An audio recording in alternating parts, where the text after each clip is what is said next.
Hi there, and welcome back to the Tranquil Mind, your space for exploring timeless wisdom to bring peace and purpose to our lives. Today, we're diving into a topic that touches every one of us deeply: relationships. Whether it's with our partner, family, or friends, relationships are the heart of our human experience. Yet they can also be the source of our greatest challenges. Take a moment to think about this. In a world buzzing with technology, endless distractions, and growing expectations, isn't it harder than ever to truly connect? Text messages replace heartfelt conversations. Social media curates idealized lives, and misunderstandings often arise faster than resolutions. It's no wonder so many of us feel like something's missing in our relationships, like we're grasping at a connection that slips away the more we try to hold on. But what if I told you that thousands of years ago, the Buddha, a spiritual teacher revered for his profound insights into the human mind, shared principles that are just as relevant today as they were then? His teachings are not bound by time or culture. They are universal truths that can transform the way we approach our relationships. Let me take you back to a small monastery nestled in the lush green hills of ancient India. Picture it: monks from all walks of life, living together under one roof, sharing food, chores, and their spiritual journey. You might think such a life would be free of conflict. But even in this serene setting, differences arose. One monk might prefer silence, while another thrived on conversation. One might find joy in sweeping the courtyard, while another struggled with the task. Sound familiar? These monks, like us, faced the challenge of coexisting with different personalities, preferences, and emotions. And just like in our modern relationships, misunderstandings could create tension. Recognizing this, the Buddha offered a simple yet profound roadmap to harmony, a set of 6 principles designed to nurture understanding, compassion, and mutual respect. Now, you might be wondering, how could ancient wisdom apply to my life? What can a spiritual teaching from centuries ago teach me about navigating my partner's quirks or resolving conflicts with my best friend? Here's the thing about human nature: it hasn't changed as much as we think. Sure, we've swapped scrolls for smartphones and ox-drawn carts for Teslas.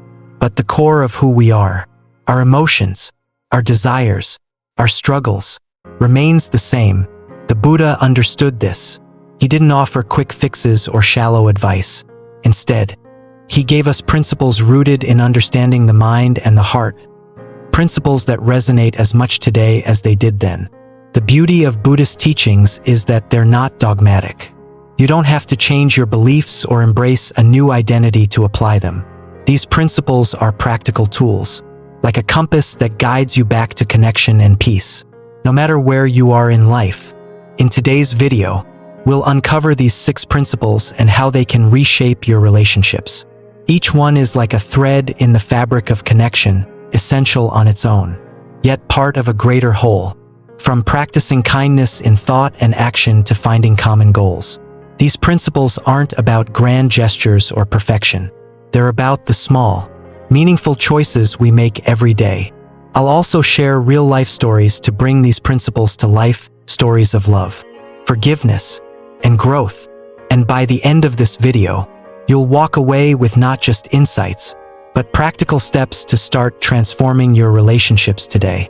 So, grab your favorite tea or coffee, settle in, and let's journey together into the heart of what makes relationships thrive.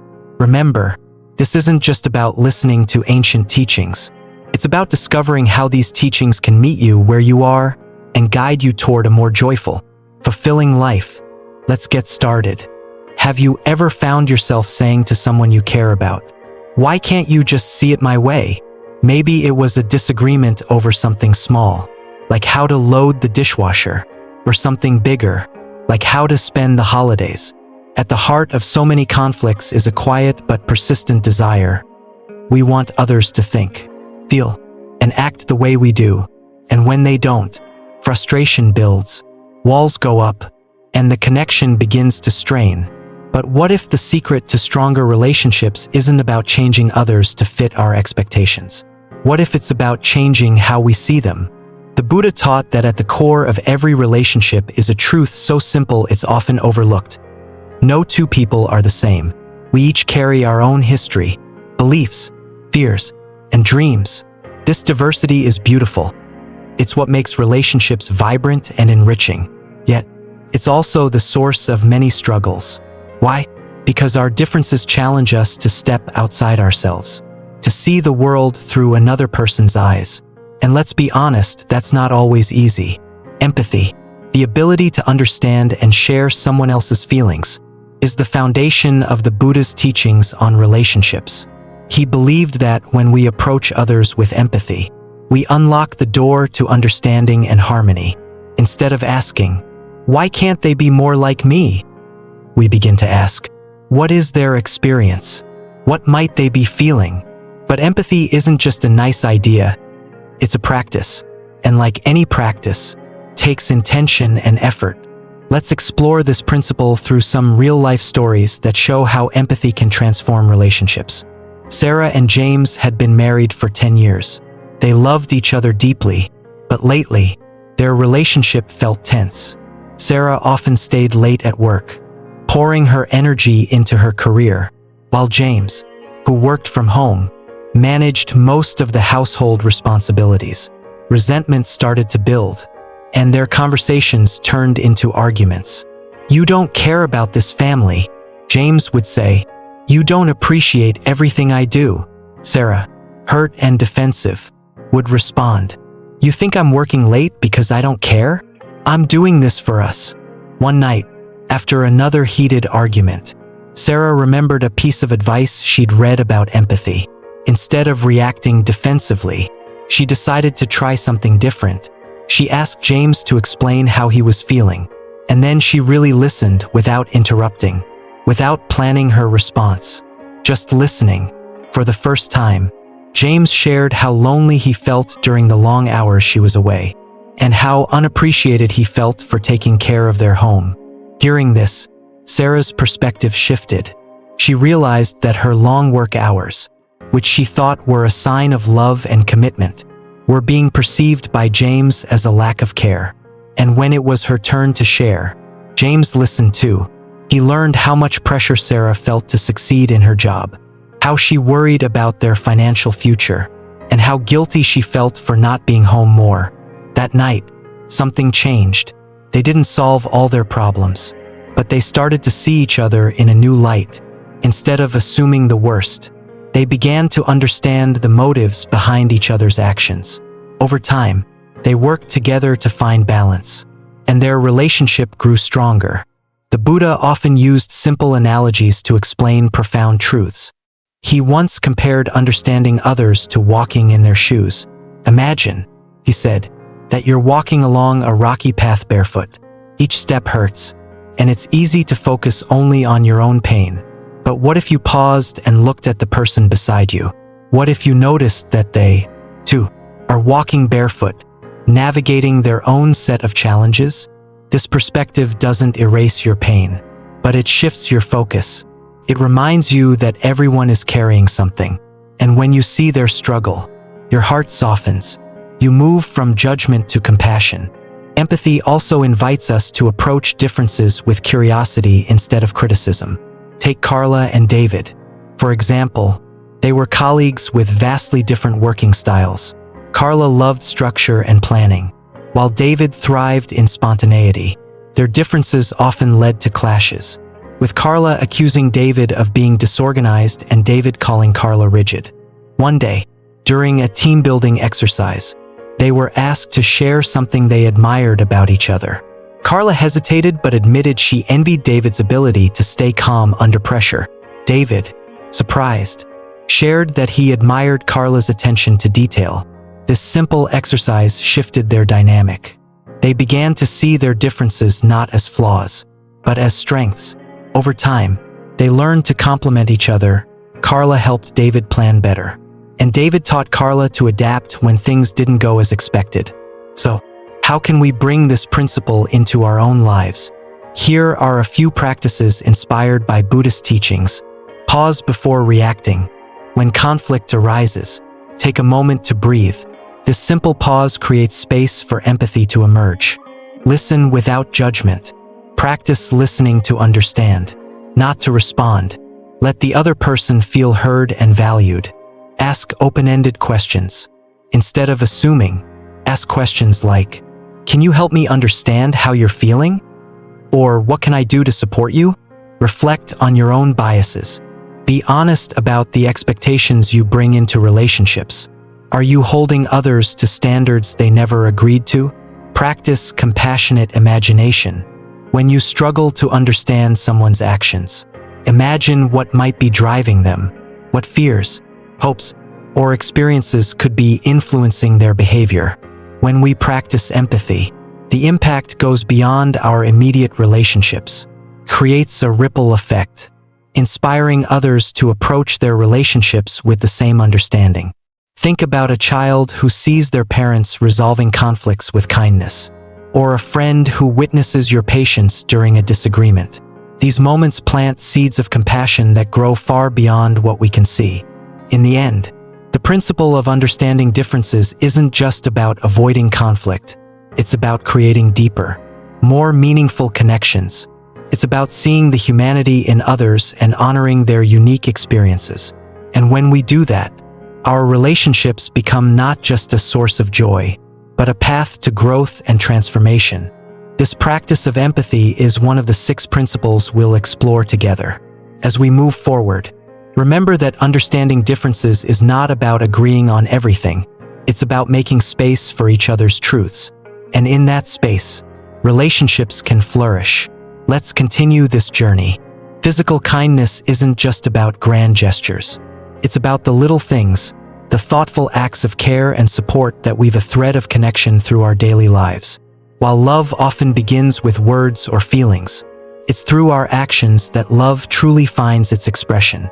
The Buddha recognized this, teaching that kindness expressed through physical actions has the power to nurture relationships in profound ways. Imagine this: you come home after a long, exhausting day. Your shoulders are heavy with stress, and your mind is spinning with the weight of the world. But then, you walk into the kitchen to find your partner has made you your favorite meal. Without saying a word, they smile and say, "I thought you could use a little comfort tonight." That simple act, small as it may seem, speaks volumes. Tells you, "I see you, care about you, and I want to ease your burden." Physical kindness often begins with the most ordinary actions. Holding a door open, brewing a cup of coffee, folding the laundry without being asked. These acts may not seem significant on their own, but over time, they build a foundation of love and trust. Take, for example, the story of Mark and Lisa, a couple who had been married for 15 years. Like many couples, their lives had become a whirlwind of responsibilities, work, kids, bills, and endless to-do lists. They loved each other, but the daily grind often left little room for romance or connection. One day, Lisa decided to surprise Mark. She knew he always left his shoes in the hallway, a habit she found mildly annoying. Instead of nagging him about it again, she placed his shoes neatly by the door and left a note. "Your shoes are ready for the next adventure. Thank you for working so hard for our family." When Mark saw it, he laughed, but he also felt a surge of appreciation for Lisa's thoughtfulness. Inspired, he began leaving little notes for her on the bathroom mirror, on her car dashboard, reminding her how much he loved her. What started as a small act of physical kindness turned into a new way for them to connect. Even in the busyness of life, acts of physical kindness don't have to be extravagant to be meaningful. In fact, it's often the smallest gestures that leave the deepest impression. Consider the story of Emily and her grandmother, Rose. Rose was in her 80s and lived alone, but she loved tending to her garden. As her arthritis worsened, pulling weeds and planting flowers became harder for her. Emily, who visited every Sunday, began helping Rose in the garden. First, she did it because she wanted to lighten her grandmother's load. But as they worked side by side, she realized how much these moments meant to Rose, not just for the help, but for the companionship. Rose would tell stories about her youth, And Emily found herself learning things she'd never known about her family's history. What started as a simple act of kindness blossomed into a deeper bond between them. So how can we incorporate physical kindness into our own lives? Here are some everyday examples that show how small actions can have a profound impact. Cooking a meal. Preparing a favorite dish for someone is a classic act of love. Whether it's breakfast in bed or a homemade lunch packed with care. Food has a way of bringing people closer, offering help without being asked. Whether it's doing the dishes, taking out the trash, or running an errand, stepping in without being prompted shows attentiveness and thoughtfulness. Physical affection. A hug, a hand on the shoulder, or a comforting touch can communicate what words often cannot. I'm here for you. Shared activities. Joining your loved one in something they enjoy, even if it's not your favorite activity, can be a powerful way to show that you value their happiness. Acts of service. Sometimes kindness is as simple as filling up the gas tank, shoveling snow from the driveway, or fixing something around the house. What's remarkable about acts of physical kindness is how they ripple outward, inspiring others to pay it forward. Take the story of a single father, Carlos, who was raising his daughter, Mia. Money was tight, and life often felt overwhelming. One winter, their neighbor, Mr. Jenkins, noticed Carlos struggling to shovel his driveway after a heavy snowfall. Without a word, she grabbed her shovel and began helping him. Carlos was deeply touched by her generosity.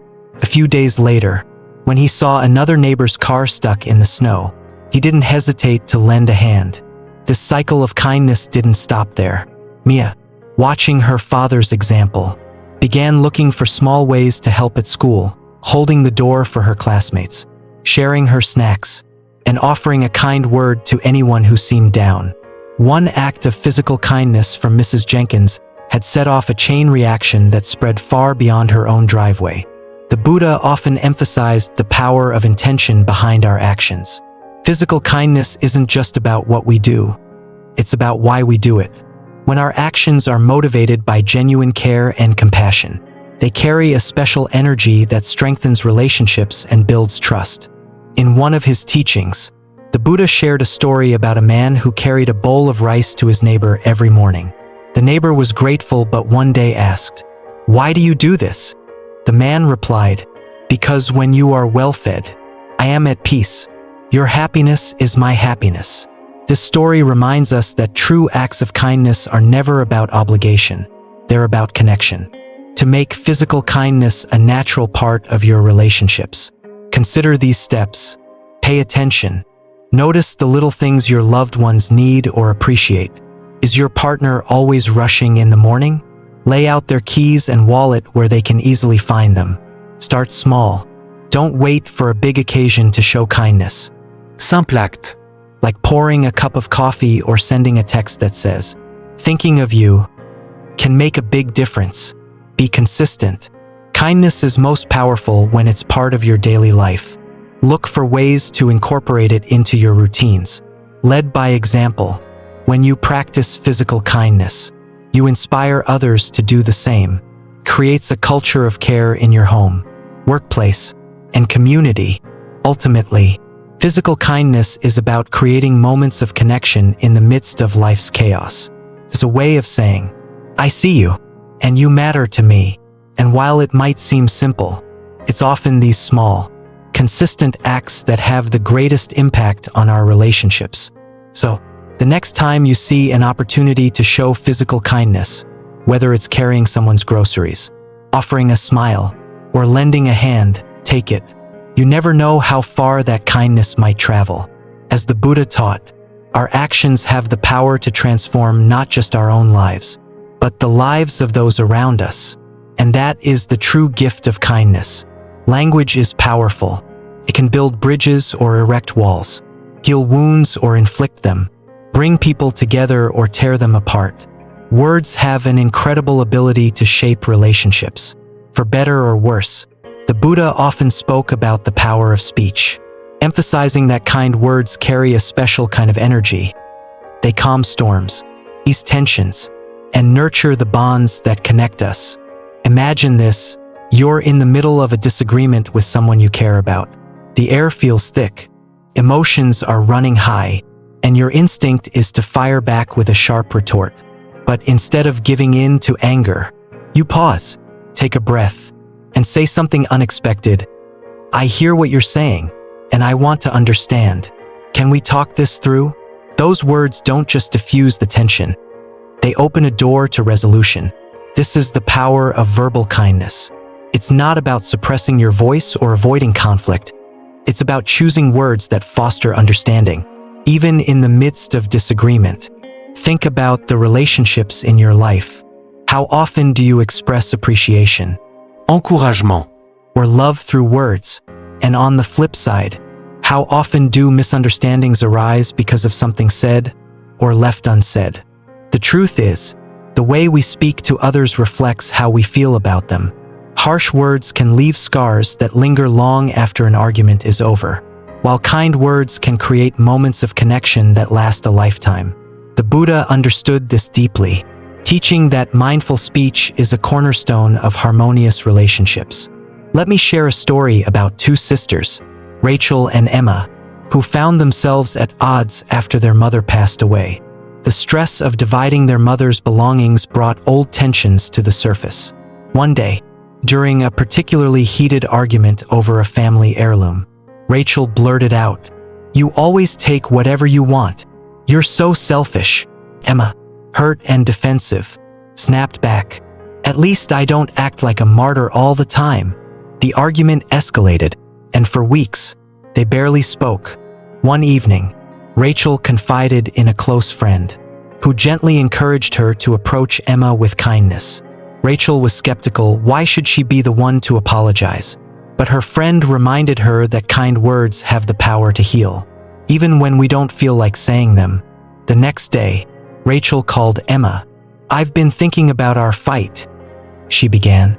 "I know I said some hurtful things, and I'm sorry. I've been feeling overwhelmed, and I took it out on you."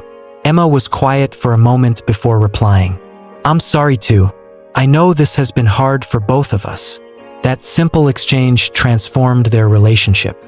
What started as an apology became a heartfelt conversation about their grief, their memories of their mother, and their hopes for the future. Kind words didn't just resolve the conflict, they brought them closer than they had been in years. Gentle speech is more than just being polite. It's about speaking with intention and compassion. It's choosing words that uplift rather than tear down, even in difficult moments. Consider the story of David and his teenage son, Ethan. Like many parents and teens, their relationship was fraught with tension. One evening, after an argument about curfews, Ethan stormed out of the room. David, frustrated, was tempted to yell after him, but instead, he knocked on Ethan's door and said, "Kanuno komein? I don't want us to go to bed angry." Ethan hesitated but eventually let him in. David sat down and said, "I know I can be strict sometimes, but it's because I care about you. Can we talk about this?" Ethan, surprised by his father's calm tone, opened up about why he felt stifled. What could have been another shouting match turned into a meaningful conversation that strengthened their bond. Kind speech doesn't always have to be profound. Often, it's the simplest phrases that have the biggest impact. Expressing gratitude. "Thank you for making dinner tonight. It really means a lot to me." These words, though small, can brighten someone's day and make them feel appreciated. Offering encouragement. "You're doing an amazing job, and I'm proud of you." A little encouragement can boost someone's confidence and remind them that they're not alone. Apologizing sincerely. "I'm sorry for what I said earlier. It was unfair, and I regret it." A heartfelt apology can mend rifts and rebuild trust. Acknowledging efforts. "I noticed how hard you worked on that project. It doesn't go unnoticed." Recognizing someone's efforts shows that you see and value them. Research supports what the Buddha taught centuries ago. Kind words have a measurable impact on our well-being. Studies show that hearing positive affirmations activates the brain's reward centers, releasing feel-good chemicals like dopamine and oxytocin. This doesn't just improve mood, it strengthens emotional bonds, creating a sense of safety and trust in relationships. On the flip side, harsh or critical language triggers the brain's stress response, flooding the body with cortisol and increasing feelings of defensiveness or anxiety. This is why arguments often escalate. It's not just about the words being said. It's about the emotional response they provoke. Incorporating verbal kindness into your life is easier than you might think. Here are some tips to get started. Pause before speaking. When emotions are running high, take a moment to breathe before responding. This pause can help you choose words that align with your true intentions. Practice active listening. Show the other person that you value their perspective by listening fully before speaking. Reflecting back what you've heard can prevent misunderstandings. Choose I statements.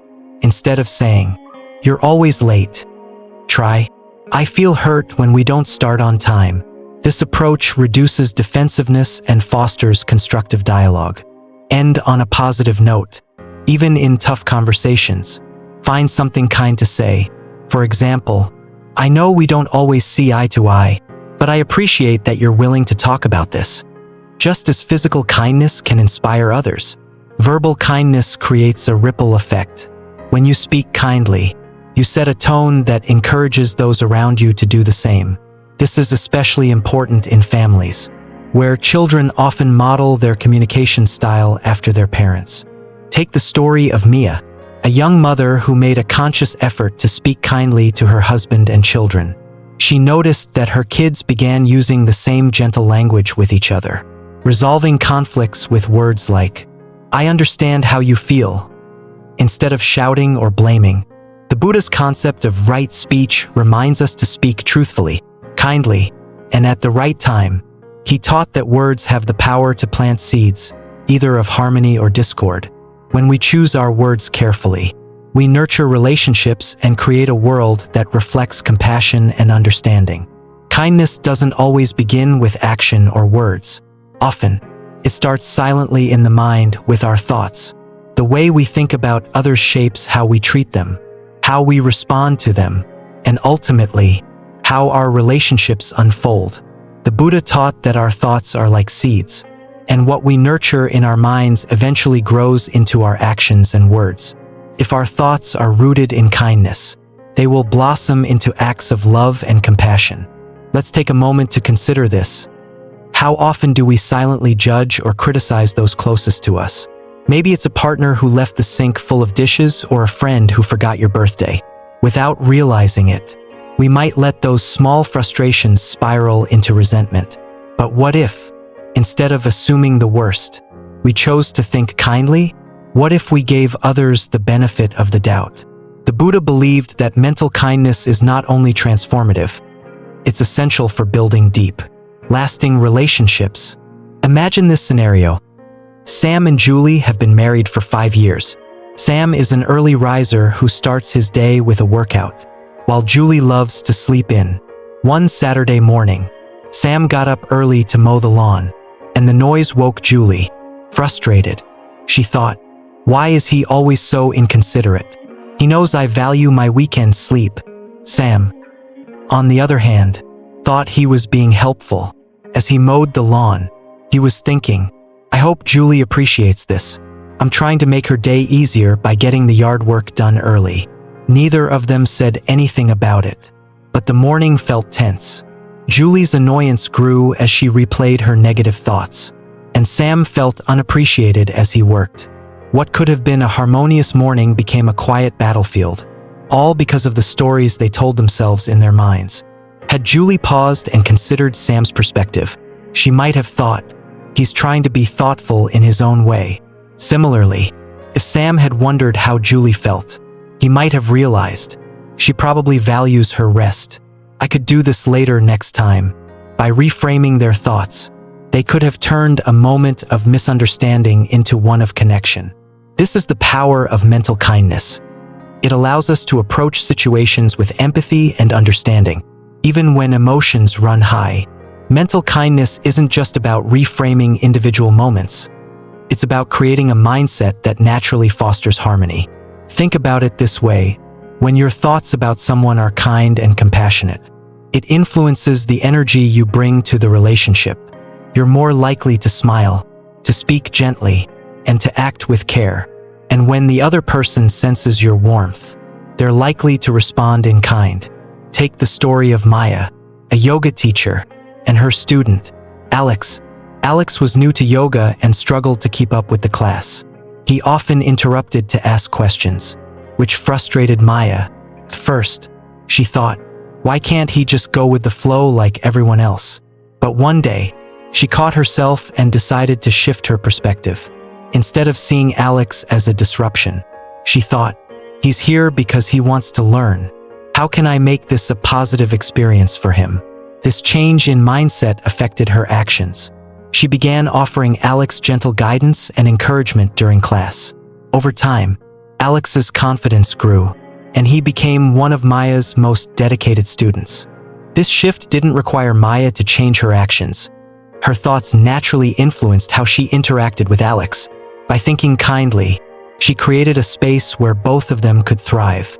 Spiritual practitioners often emphasize the importance of mental kindness in their teachings. Take Thich Nhat Hanh, the Vietnamese Buddhist monk known for his writings on mindfulness and compassion.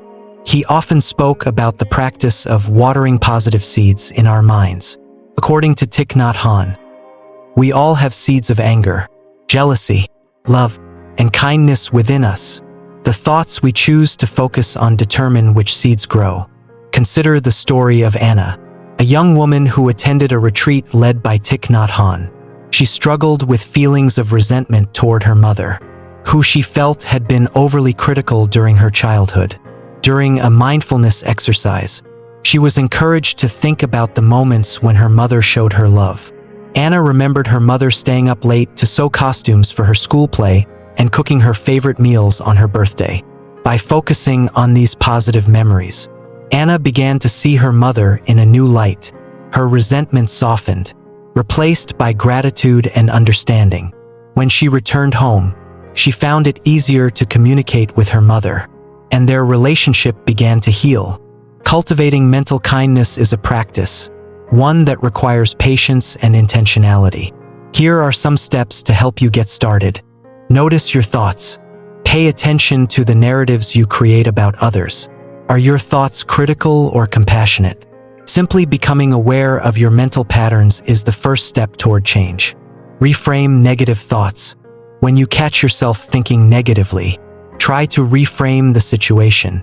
For example, instead of thinking, "They're so selfish," consider, "They might be overwhelmed right now."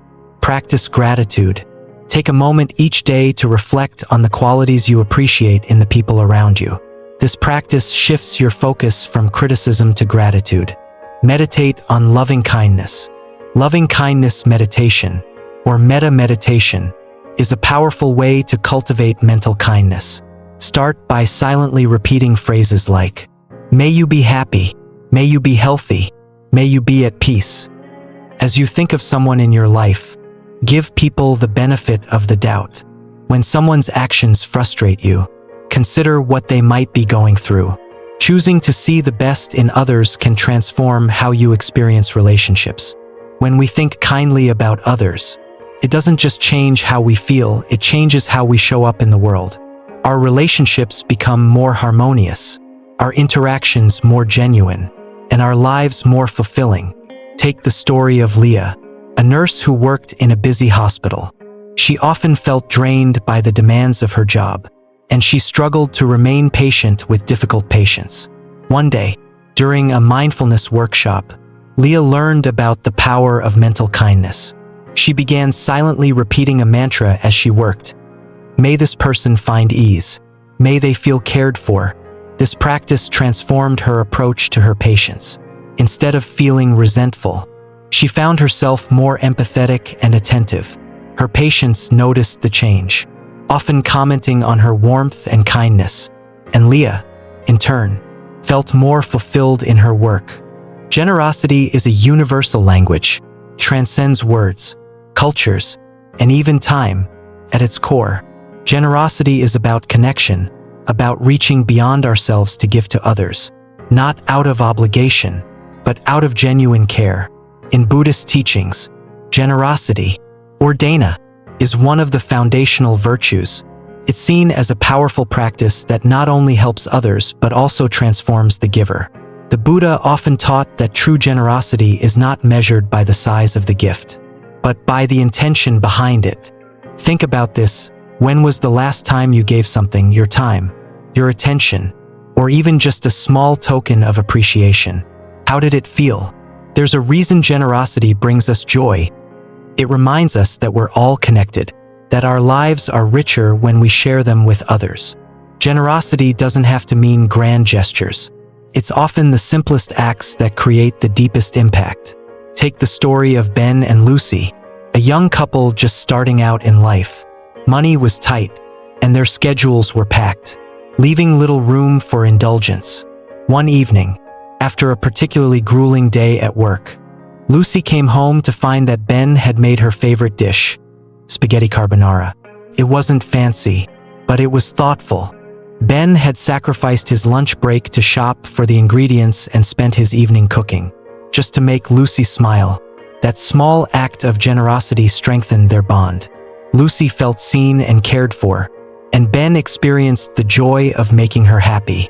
It was a simple gesture, but it spoke volumes about their relationship.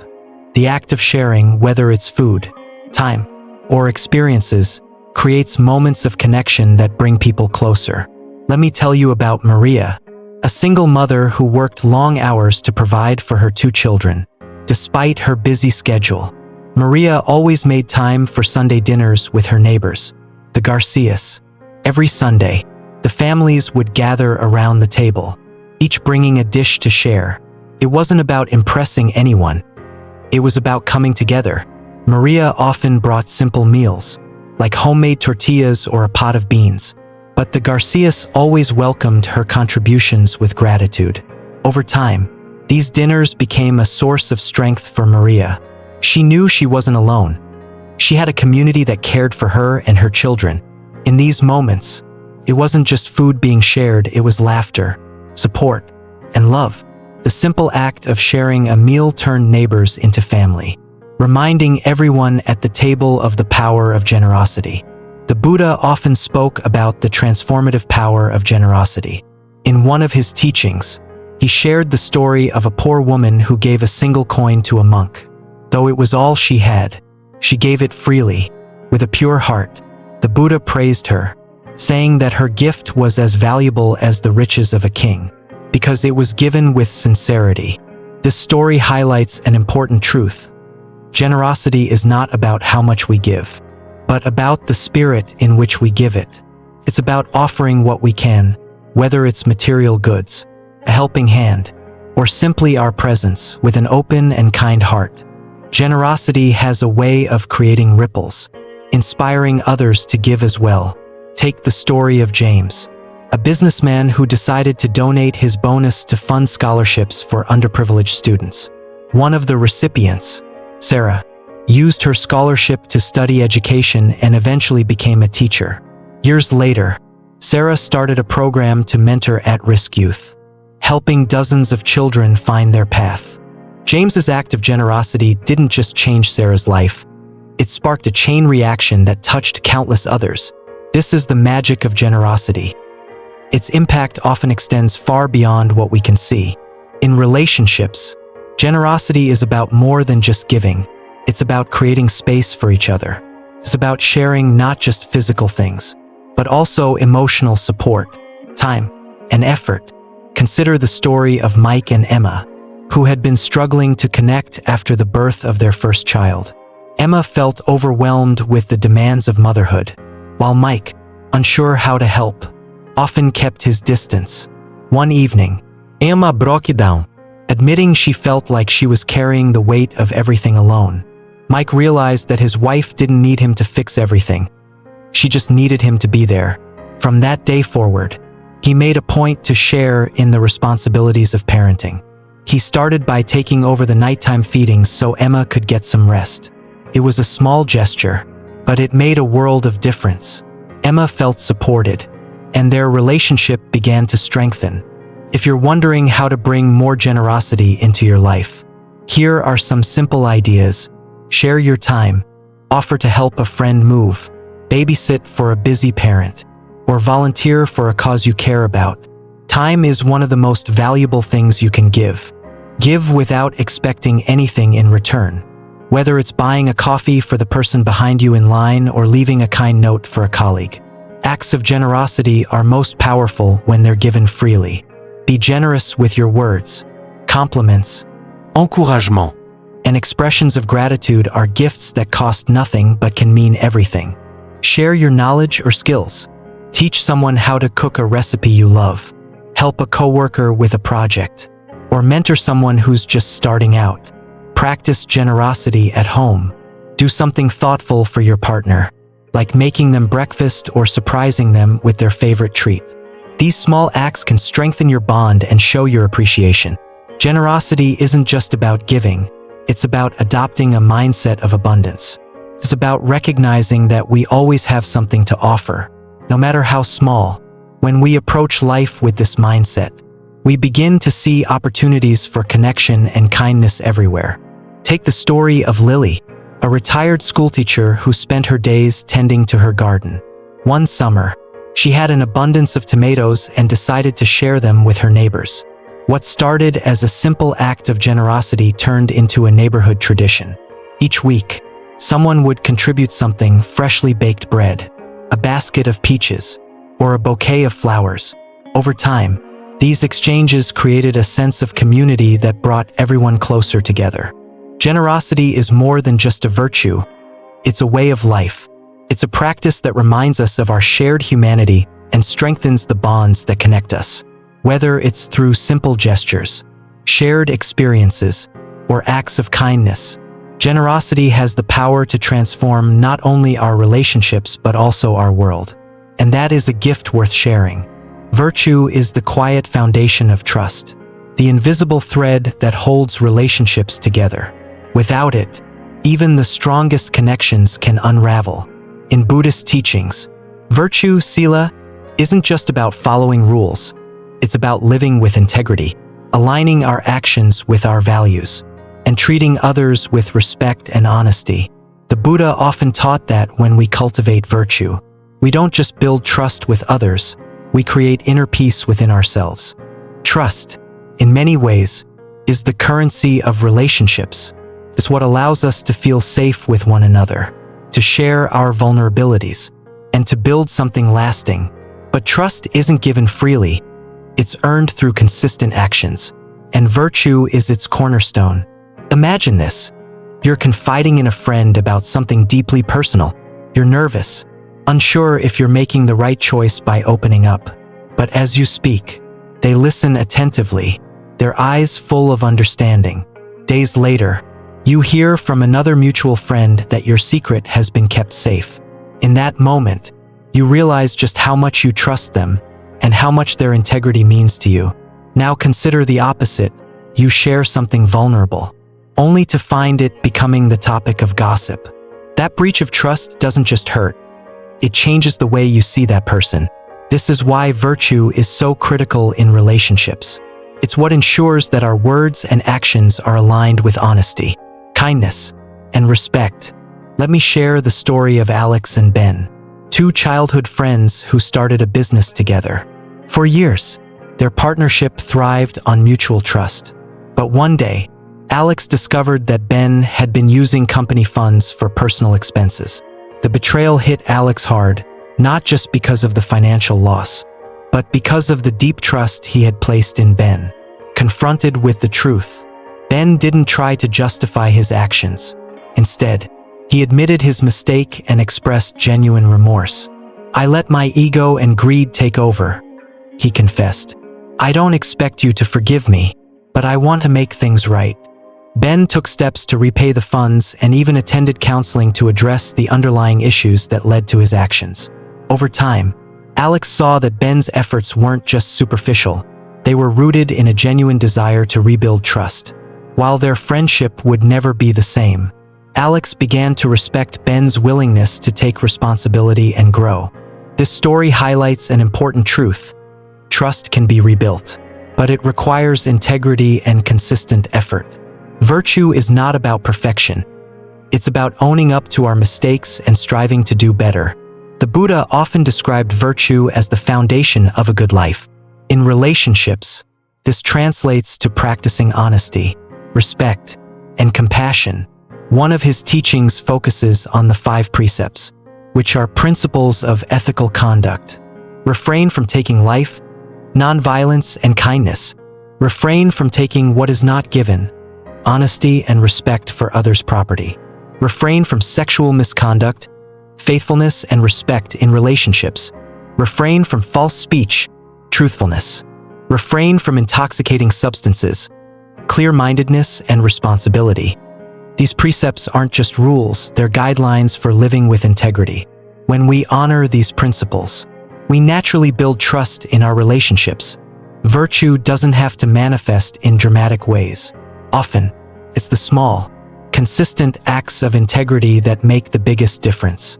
Take the story of Lisa and Eric, a married couple navigating the ups and downs of life. Eric had always struggled with punctuality. He often arrived late to events, frustrating Lisa. One day, after arriving late to a family gathering, Eric noticed how hurt Lisa looked. Instead of brushing it off, he apologized sincerely. "I know my lateness makes you feel unimportant," he said. "I'm going to work on this." From that day forward, Eric made a conscious effort to be on time. It wasn't easy. He had to adjust his habits and plan ahead, but his efforts showed Lisa that he valued her feelings. Over time, his reliability strengthened their relationship. Eric's commitment to change wasn't just about punctuality, it was about integrity. By aligning his actions with his values, he built trust and showed Lisa that she could count on him. Respect is born from integrity. When we act in alignment with our values, we not only gain the trust of others but also their respect. Consider the story of Priya, a teacher known for her unwavering fairness. In her classroom, Priya treated every student with equal kindness, whether they were struggling or excelling. One day, a parent approached her, upset about their child's grade. Instead of becoming defensive, Priya listened patiently and explained her grading criteria with transparency. The parent left the meeting feeling heard, even if they didn't fully agree. Years later, that same parent recommended Priya as a mentor for their other child. Why? Because Priya's integrity had earned their respect. She had shown that her actions were guided by fairness and compassion. Even in difficult situations, trust is fragile. It takes time to build but can be shattered in an instant. The good news is that, with effort and integrity, can often be repaired. Take the story of Mia and her teenage daughter, Sophie. Sophie had lied about going to a party, and when Mia found out, she felt betrayed. Instead of punishing Sophie harshly, Mia sat her down and said, "I'm not just upset about the lie. I'm upset because it makes me question whether I can trust you." Sophie, seeing how much her actions had hurt her mother, apologized and promised to be honest moving forward. To rebuild trust, Mia gave Sophie opportunities to prove herself, like taking responsibility for curfew. Over time, Sophie's consistent honesty restored their bond. This story illustrates that trust is a two-way street. While it requires accountability from the one who broke it, it also requires openness and forgiveness from the one who was hurt. How can we cultivate virtue and trustworthiness in our own lives? Here are some practical steps. Be honest. Speak the truth, even when it's uncomfortable. Honesty lays the groundwork for trust. Follow through on commitments. If you make a promise, keep it. Reliability is a cornerstone of trustworthiness. Take responsibility. When you make a mistake, own up to it. Apologies and accountability go a long way in repairing trust. Show compassion. Treat others with kindness and understanding. Even when you disagree, live your values. Align your actions with your principles. Integrity is the foundation of respect. Virtue isn't just about what we do. It's about who we are. When we live with integrity, we create relationships built on trust and respect.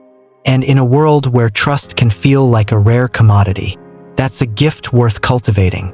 In the tapestry of relationships, Shared goals act as the threads that hold everything together. When two or more people work toward a common purpose, they create a sense of unity that strengthens their bond. The Buddha understood this deeply, teaching that shared aspirations not only bring harmony but also infuse relationships with meaning and direction. Whether it's a couple striving to build a life together or friends working on a project, the act of pursuing something bigger than themselves brings a unique sense of peace. Imagine this: a couple decides to plant a garden. At first, it's just an idea, something to pass the time, but as they dig into the soil, pick out seeds, and nurture the plants together, it becomes something more. The garden grows, not just with flowers and vegetables, but with the spirit of collaboration and connection. This is the magic of shared goals. They bring people closer, one small step at a time. Shared goals give relationships a sense of purpose. They remind us that we're not just individuals navigating life alone. We're partners, teammates, and collaborators. Working together fosters mutual respect, deepens trust, and creates lasting memories. Take the story of Chris and Mia, a married couple who found themselves drifting apart after 10 years together. Life had become a routine of work, chores, and raising kids, leaving little time for connection. One evening, as they reminisced about their early days, they realized they missed having a shared adventure. Inspired, they decided to train for a charity marathon together. Neither of them were runners, so the challenge was daunting. But as they woke up early for runs, encouraged each other through tough days, and celebrated small victories, they rediscovered their partnership. Crossing the finish line wasn't just a triumph of physical endurance. It was a testament to their renewed bond. There's a unique kind of peace that comes from working toward something with someone else. It's the quiet satisfaction of knowing you're part of a team, that your efforts contribute to a greater whole. Consider the story of Priya and Asha, two sisters who started a small business together. Priya was the creative mind, designing beautiful handmade jewelry, while Asha handled the business side, managing finances and marketing. At first, their differences caused tension.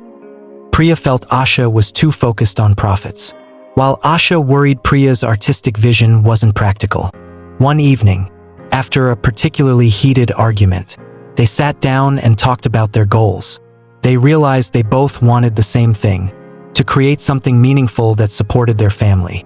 With that shared vision in mind, they began to see their differences as strengths. Priya's creativity brought beauty to their work, while Asha's practicality ensured their success. Their business flourished, but more importantly, so did their relationship. They found joy not just in achieving their goals, but in the journey of working together. In Buddhist communities, the idea of a shared goal is central. Monks, for example, live and work together with the common aspiration of enlightenment. The Buddha taught that unity comes from aligning our intentions and actions with a greater purpose. One story tells of a group of monks who were tasked with building a new meditation hall. At first, they worked independently, each focusing on their own part of the project. Progress was slow, and tensions arose as they disagreed over the details. The Buddha observed their struggle and reminded them of their shared goal, creating a space for meditation and spiritual growth. He encouraged them to collaborate, to communicate openly, and to approach the work with a spirit of generosity. Inspired, the monks began to work together, supporting each other and finding joy in their collective effort. The hall was completed not just as a physical structure, but as a testament to the power of shared purpose. Shared goals don't have to be grand to be meaningful. Sometimes, it's the small, everyday pursuits that bring us closer. Take the story of James and Lily, an elderly couple who had been married for over 50 years. In their retirement, they decided to take up bird watching. Every weekend, they would pack a lunch, grab their binoculars, and head to a nearby park. It wasn't about the birds. They rarely identified more than a few species. It was about spending time together, learning something new, and sharing the experience. One day, their granddaughter joined them on an outing, watching her grandparents work together. pointing out birds and laughing at their missteps. She realized how much their shared hobby had strengthened their relationship. It wasn't just bird watching, it was a ritual of connection, a way of saying, "I choose to share this time with you." Working toward a shared goal isn't always easy. It requires patience, communication, and compromise, but these challenges are often what make the journey so rewarding. Consider the story of Carlos and Elena, friends who decided to renovate an old community center in their neighborhood. Neither of them had much experience with construction, but they were passionate about creating a space where kids could play and families could gather. The project was filled with setbacks, leaky pipes, tight budgets, and long hours of labor.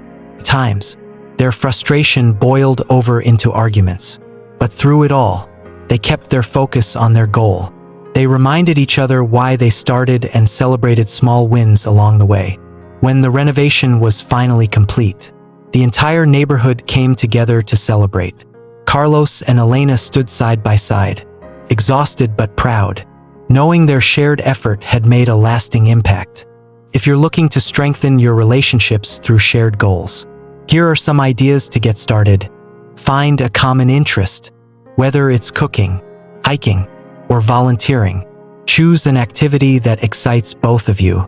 Set clear goals. Talk about what you want to achieve and how you'll work together to get there. Celebrate milestones. Acknowledge the progress you've made, no matter how small. Communicate openly. Share your thoughts, concerns, and ideas along the way.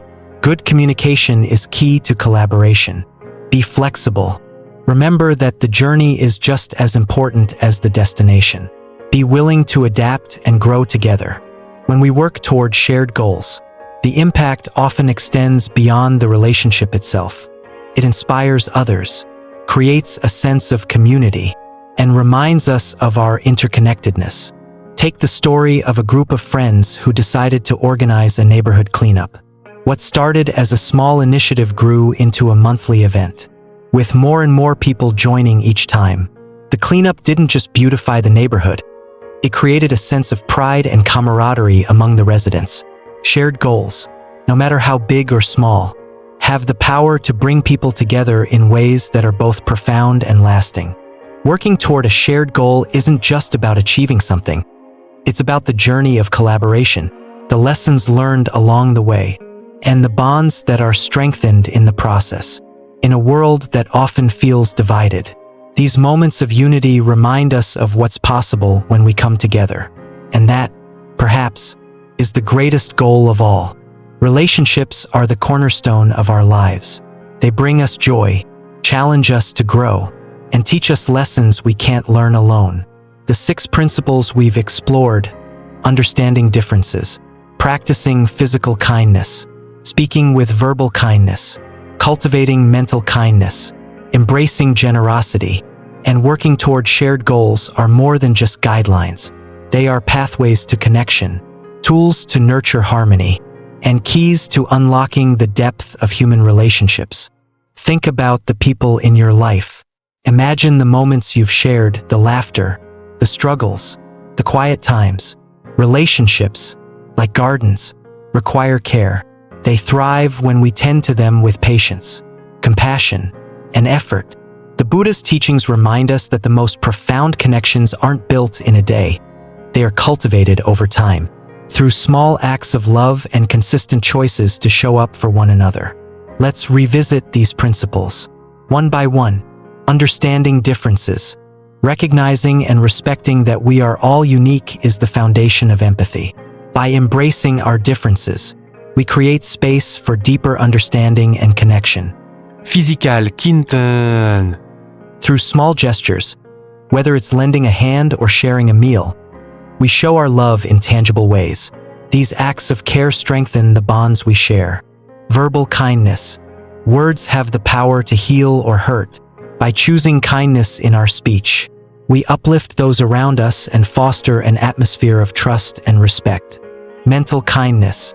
The thoughts we hold about others shape how we treat them. Cultivating compassionate and generous thoughts leads to actions that nurture our relationships. Generosity. Sharing what we have, our time, our resources, our presence brings joy not only to others but also to ourselves. Generosity is the glue that holds relationships together. Shared goals, working toward a common purpose unites us, reminding us that we are stronger together. These joint pursuits infuse our relationships with meaning and purpose. Each of these principles is a thread, and when woven together, they create a fabric of love, trust, and understanding. It's important to remember that relationships are not perfect. They are messy, dynamic, and ever-changing. There will be moments of misunderstanding, hurt, and frustration, but it is in these moments that the 6 principles become our compass. They guide us back to what truly matters, the love and connection we share with those around us. Consider this: every challenge in a relationship is an opportunity to listen more deeply, to grow in patience, to practice forgiveness, and to become better versions of ourselves. Relationships are not just about finding happiness, they are about becoming more human. As we wrap up, let's reflect on a powerful quote from the Buddha. Thousands of candles can be lit from a single candle, and the life of the candle will not be shortened. Happiness never decreases by being shared. This quote beautifully encapsulates the essence of relationships. When we give love, kindness, and understanding, we don't lose anything. Instead, we create more light, more joy, more connection. So, as you step away from this video, take a moment to think about one person in your life. Maybe it's a partner, a friend, parent, or even a coworker. Ask yourself, what can I do to nurture this relationship? It doesn't have to be grand. Perhaps it's a kind word, a small gesture, or simply a moment of your time. The principles we've discussed aren't meant to be lofty ideals, they're meant to be lived. And when you start to live them, you'll notice something incredible. Your relationships will not only transform, but so will you. From all of us here at the Tranquil Mind, thank you for taking this journey with us. We hope this video has inspired you to look at your relationships in a new light and given you tools to deepen your connections. Remember, relationships are the greatest gift we have. They are the mirrors that reflect our truest selves. If this message resonated with you, we invite you to subscribe to our channel and join us on this path of growth and mindfulness. Together, we can create a world filled with compassion, understanding, and love. Until next time, take care of yourselves and each other. And as always, may you find peace and joy in the relationships that light up your life. Thank you for being part of the Tranquil Mind.